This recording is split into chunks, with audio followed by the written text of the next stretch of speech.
বন্ধুরা, বসে পড়েছি আজ দুপুরে খাওয়া দাওয়া করতে। দেখো, আজ হয়েছে গরম গরম ভাত, আছে মাছের মাথা দিয়ে বাঁধাকপির তরকারি, আর আছে আমুদে মাছের ঝাল আর টমেটোর চাটনি। দেখো, খেতে বসে পড়েছে।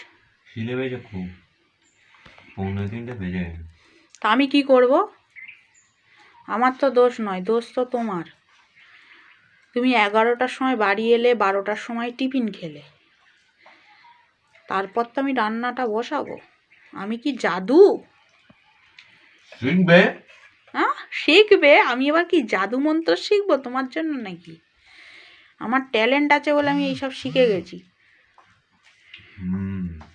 শেখালোটা কে? শেখানোটা বড় কথা নয়, শিখতে পেরেছি এটাই বড় কথা।